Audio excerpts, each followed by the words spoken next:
on a minute. I got to send an emergency email reply here. Hang on just a second.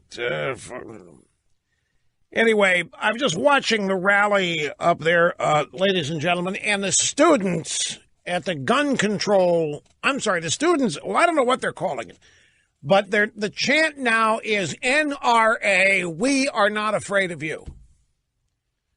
We are not afraid of the NRA.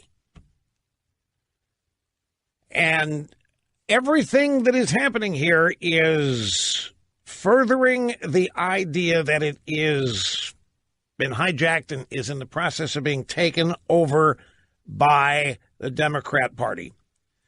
I don't know how you can say otherwise with some of these slogans that we're seeing, some of the words that are being said. And I want to remind people something of the NRA. Sometimes I get guilty at repeating things, because I sometimes think you people are going to think, come on, Rush, you've said that. You've said so many times, move on to something else. But I have learned how often you have to say things in certain instances for people to hear it, and how often you have to repeat things so that everybody in an audience can hear it. I keep hearing from the students and from media people and activists that the sole problem here is the NRA. I just was watching some argument on CNN, and there was some babe on there the only thing she could say was NRA. Stop the NRA, fund opposition to the NRA, NRA this, NRA that. Congress is in the back pocket of the NRA, blah, blah, blah, blah, blah. That isn't true. The National Rifle Association is a gigantic organization, but it is nowhere near the biggest spenders in terms of political donations. One more time, over a 20-year period from 1997 to 2017, something like that, the NRA spent $200 million on politics. Now, just alone, that sounds like a lot of money. $200 million over 20 years, that's many millions of dollars, Mr. Limbaugh. Yeah, it is.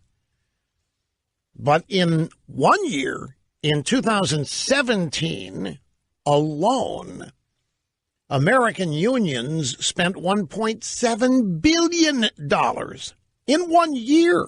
It takes the NRA 20 years to spend $200 million. And the idea that the NRA is leading the pack of political donations and therefore has a bunch of members of Congress on a leash simply isn't true. That's not where the NRA derives its strength and its power.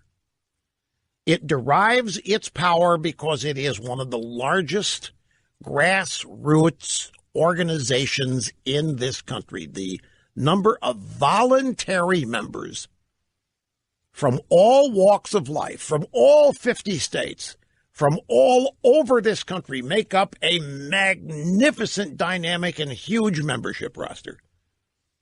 Many members of unions are forced. They have to become members, and their dues are confiscated for political donations and other usage. This is not how the NRA does business. But it doesn't matter, because you've got people lying about them and mischaracterizing them. And it's been going on for decades, and they're not even interested in the truth. And so now it's understandable the students would hate them. But the NRA is not where the solution to this resides. The NRA isn't pulling the trigger. The NRA is not advocating gun usage like this. The NRA doesn't have any fingerprints on this. And yet, if you listen to the media, the Democrat Party, the only culprit here is the NRA. And it's stupid. It is silly. It's an insult to everybody's intelligence to have to continue to sit here and listen to this tripe. It's a steady stream of lying, disinformation, misinformation. And now they've got these students picking it up and echoing it. and taking on the NRA as though it's something meaningful. It's about as meaningful as an assault weapons ban. None of what they come up with, none of anything the left proposes as an answer to one of these horrible tragedies, none of it will work. None of it will make a bit of difference to stopping the next one. And it's insulting my intelligence and probably yours to have to sit here and put up with listening to it all the time. And then having it amplified by a bunch of sycophants in the media. Okay, so I'm just informed here that the communists over at PMSNBC are plastering my picture all over their infested video broadcast with a commentary that I am blaming the protest kids for operating right out of Democrat Party playbook. I'm blaming the kids for nothing. I am saying the Democrat Party and the American activist community organized Alinsky left has taken over the student protests. And I don't know whether the students know it or not. And I doubt the students do know it.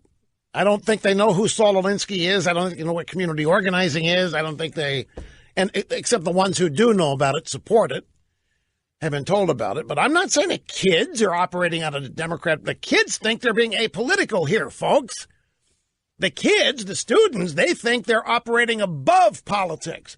They're saying we want politicians of both parties to set their differences aside. And then they start espousing a Democrat Party agenda because that's who's organizing their activities. And the whole point is that the protests that are happening here today are being portrayed as not political.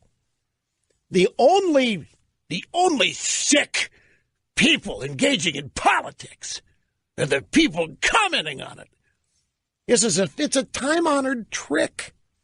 You take some innocent victims and whatever they say, and you proclaim that to be above politics. It is, while all it is politics. But it's inoculated, it's protected, it's insured. That's exactly how they do it. As I do with Michael J. Fox, claimed that he wasn't engaging in politics, doing ads for Claire McCaskill in Missouri. It wasn't political, Mr. Limbaugh. That was your mistake. It wasn't? He's doing a political commercial. I'm not saying the kids, the students, are operating out of the Democrat Party playbook. I'm saying their event has been hijacked by. And I don't even think that is arguable. Democrats, the left, they always hide behind children or victims. In this case, both, because it makes them beyond criticism. That's exactly what they're doing here. See you tomorrow, folks. Have a wonderful rest of the day.